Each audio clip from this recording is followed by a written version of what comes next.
जिठानी कहती मैं क्यों करूं, मैं तो बड़ी हूं, तू रोटी बना। चलो आज हमने भोजन बना लिया, आज हम छोटी हैं बना लिया। अब जिठानी बोली कल भी बना, रोज तू ही बना। क्यों, तेरे ठेका लिखा क्या है, तेरा सबको बना के खिलाई, तू नहीं बनाएगी? महारानी बैठी रहती है। ऐसे गृहस्थियां नहीं चलती। एक दिन घर का सारा काम हमने कर लिया तो एक दिन तुम कर लो। आज भोजन हमने बना लिया, कल तुम बना लो। आज बर्तन हमने धुल लिए, कल तुम धुल लो। आज कपड़े हमने साफ कर दिए, कल तुम कर लो। एक दिन जेठानी कर ले, एक दिन देवरानी कर ले। एक दिन जेठानी कहे कि आज तू नहीं करेगी, आज मैं सारा काम करूंगी। अब सोचो उस घर की जेठानी कैसी होगी जिस घर की जेठानी ये कहती हो। वो जेठानी नहीं है, वो भगवान है। वो जेठानी जब कहती होगी कि बहन आज तू नहीं करेगी काम, आज सासू माँ नहीं करेंगी काम, आज मेरी देवरानी काम नहीं करेगी, आज सारा काम मैं करूंगी, अपने हाथ से बढ़िया मालपुआ खीर बना के खिलाऊंगी। जब जेठानी ये कहती हो कि आज तू बर्तन नहीं धुलेगी, आज मैं बर्तन धुलूंगी, आज तू भोजन नहीं बनाएगी, मैं भोजन बनाऊंगी, वो घर घर नहीं है मेरी माँ, वो घर स्वर्ग है। और वो देवरानी कहती हो कि आज बहन आप नहीं बनाओगी, आज मैं आपको बना के खिलाऊंगी, आज सासू माँ के पाँव मैं दबाऊंगी, आज घर का सारा काम मैं करूंगी, बहन आप बैठो। और जिस घर में देवरानी जिठानी में बहुत बहनों की तरह प्यार स्नेह हो, वो घर घर नहीं है मेरी माँ। घर को आप चाहो तो स्वर्ग बना लो, घर को आप चाहो तो नरक बना लो। मर्जी आपकी कहाँ रहना है। जहां प्रेम अधिक होगा वहां स्वर्ग होगा, और जहां प्रेम कम होगा वहां नरक हो। जहां सुमति तहां संपत्ति नाना। मर्जी आपकी कहाँ रहना। देख लो, माँ देवहूति करदम जी के संग रहने लगी और बड़े प्रेम से। एक दिन करदम जी बोले, देवी आपकी क्या इच्छा है? करदम जी समाधि में बैठे, वर्षों बाद समाधि खुली। देवहूति ने कहा मुझे संतान की कामना है। करदम जी ने कामक विमान की रचना की। करदम जी ऐसे तपस्वी संत थे कि उन्होंने एक विमान बना दिया। कौन सा विमान? कामक विमान, जिसमें बड़े बड़े सुंदर कमरे थे और वो उड़ता था बिना डीजल पेट्रोल का। ऐसे तप के बल से उस विमान पर यात्रा की। 9 बेटियां उसी विमान में पैदा हुई। 9 बेटियां कौन कौन सी? अनुसुईया, कला, श्रद्धा, हविर्भू, गति, क्रिया, ये सारी बेटियां हुई। करदम जी बोले अपनी पत्नी से, देवी देखो बेटियां हो गई, मैंने बेटियों का विवाह भी कर दिया, बेटियों का विवाह भी कर दिया। मनु जी ने विवाह कर दिया, करदम जी ने ब्रह्मा के 9 बच्चों से, 9 बेटों से विवाह कर दिया।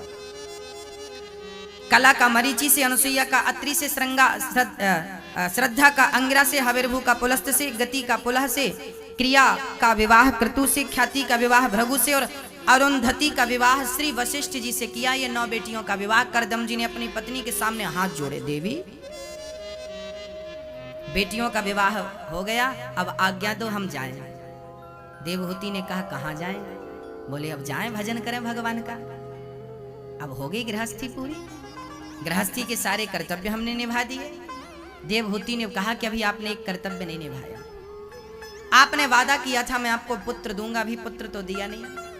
करदम जी रुक गए और देवहूति के गर्भ से कुछ दिनों के बाद सुंदर सा पुत्र हुआ। भगवान नारायण ही श्री कपिल रूप में प्रकट भये और कपिल भगवान का जन्म हुआ। बोलिए कपिल देव भगवान।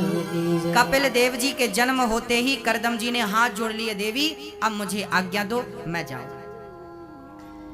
भक्तों, मैं आपसे एक छोटा सा निवेदन फिर से करूंगा कि यहां जितने लोग बैठे हैं सारे लोग बात सुनेंगे और मेरे एक प्रश्न का उत्तर देंगे। आप सभी जन प्रश्न पूछूंगा, उत्तर भी चाहूंगा। यहां जितने लोग बैठे हैं बताएंगे, बताओ आपकी बेटी का विवाह हो गया, जिनकी बेटी का विवाह हो गया है वो लोग सुनेंगे। जिनकी बेटी का विवाह हो गया और जिनके बेटों का विवाह हो गया, आप बेटी के विवाह को कर चुके, बेटे को विवाह को कर चुके, बेटी अपने घर में खुश, बेटा अपने घर में खुश। अब बताओ आपके सारे कर्तव्य पूरे हो गए कि नहीं? यदि बेटी और बेटे का विवाह हो गया है तो अभी नहीं हुआ तो आपका कर्तव्य अभी बाकी है। जिनके हो चुके हैं वो मेरे से अभी बात करें और जिनके होने बाकी हैं वो सुन ले, बाद में काम आएगी बात। आपकी बिटिया अपने घर सुखी है, शादी कर दी, आपका बेटा पांव पे खड़ा है, कमाता धमाता है, दाल रोटी खाता है। अब आपके सारे कर्तव्य पूरे हो गए ना गृहस्थ जीवन के? हाँ या ना? आपके गृहस्थ जीवन के सारे कर्तव्य पूरे हो गए भक्तों। अब एक ही कर्तव्य बाकी बचा है।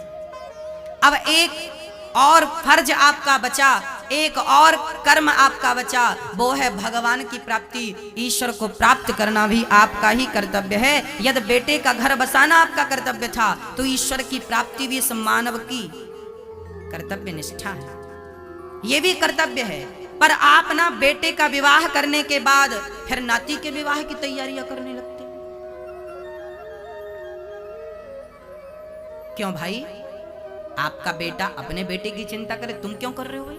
ठेका लिया तुमने सबका, नाती का, पंती का, संती का, अंती का, फलाने का, ढिमके का। तो मरो ही मत, पड़े रहो घर पे, करते रहो सब।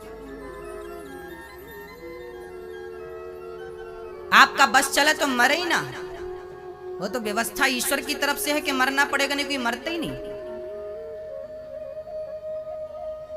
बूढ़े बूढ़े भी अभी पड़े होते, गलत है।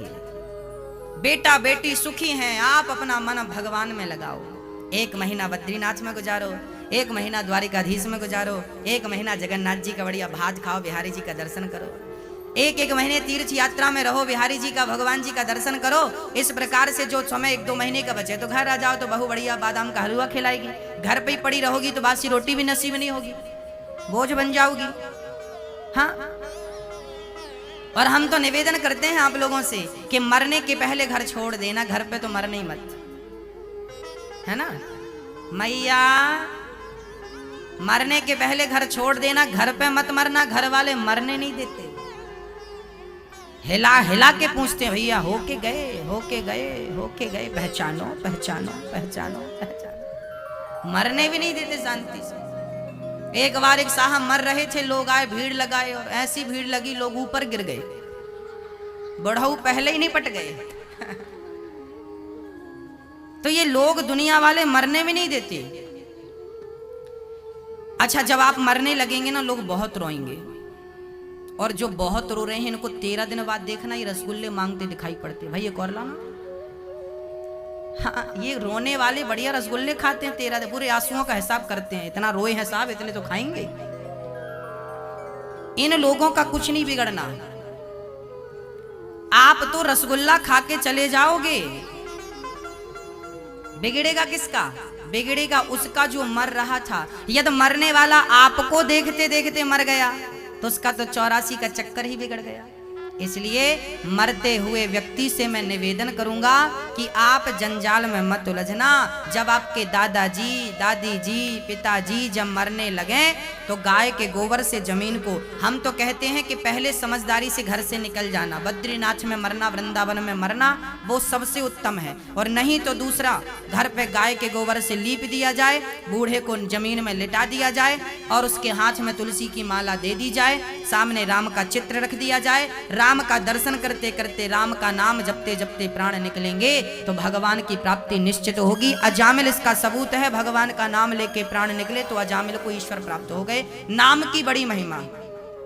ये वही नाम है मेरी माँ जिस नाम ने पत्थर को पानी में डूबने नहीं दिया। आज भी वो पत्थर पानी में तैरते हैं। कभी रामेश्वरम जाना, वहां का पत्थर आज भी पानी पे तैरता है। साइंस पागल हो गया, आज भी पानी पे तैरता है। क्या कहेंगे आप साइंस का कोई कारण मान सकते हैं, पर मैं तो ये मानता हूं कि राम नाम लिखकर पत्थर पानी में फेंके गए थे तो वो राम नाम ने पत्थरों को पानी में डूबने नहीं दिया। यदि राम नाम ने पत्थर को नहीं डूबने दिया तो विश्वास मुझे भी है कि वो नाम मुझे भी डूबने नहीं देगा। जैसे वो नाम ने पत्थर को पार लगाया, वो नाम मुझे भी पार जरूर लगाएगा। मैं उस नाम पे भरोसा करता हूँ। आप लोग करते हैं कि नहीं मेरी माँ? इसलिए निवेदन करता हूँ, उस नाम को छोड़िएगा मत। काम करते रहना और मेरे राम का नाम जपते रहना। काम बराबर करना, कोशिश ये रहे कि नाम ना छूटे। और मरने वाले के सामने लोग आके बहुत रोते हैं, चीखते हैं, चिल्लाते हैं। इनको कहो भाई अभी साइलेंट रहो, अभी चुप रहो, अभी मरा नहीं, तुम रोते क्यों हो भाई? और ये हमारी माताएं बहुत रोती हैं अजब गजब तरीके से। इनका ना, अच्छा माताएं, आपका कोई सगा नहीं होगा ना तो भी आप रोएंगी। हमारी माताओं को रोना है, बस पता बस चल जाए कि फलानी जगह फलाना मर रहा है, तुरंत भागे भागे गए और रोना। कोई क्या रिश्ता था, क्यों रोना है? रोना भी है कि नहीं रोना? रो रहे हैं, सब रो रहे हैं, हम भी रो रहे हैं। एक ने किया हुआ, सबने हुआ हुआ हुआ हुआ हुआ। क्या हुआ पता नहीं क्या हुआ बस हुआ हुआ।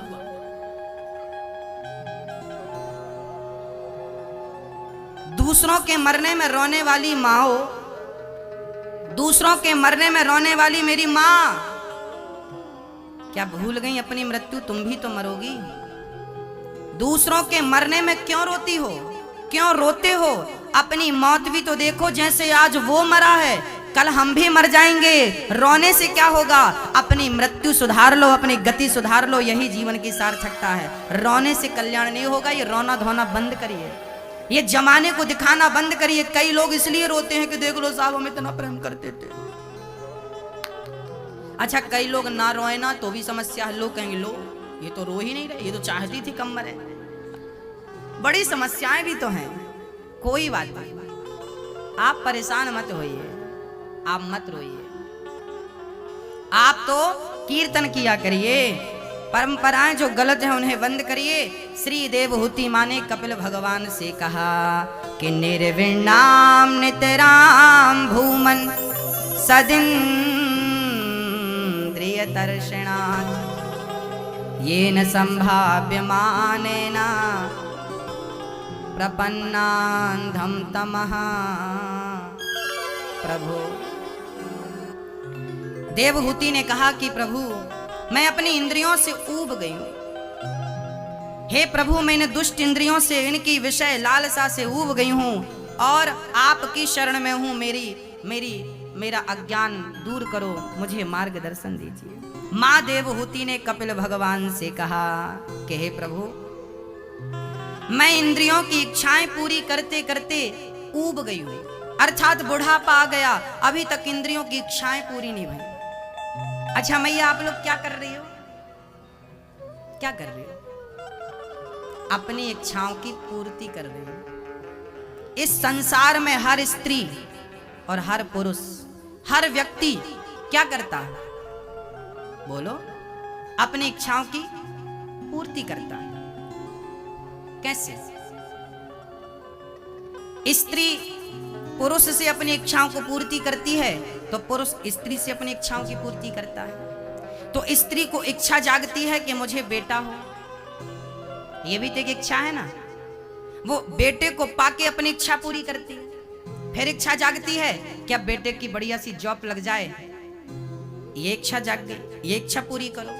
फिर लगा बेटे को बढ़िया सी बहू मिल जाए, ये इच्छा है, ये इच्छा पूरी करो, वो इच्छा पूरी।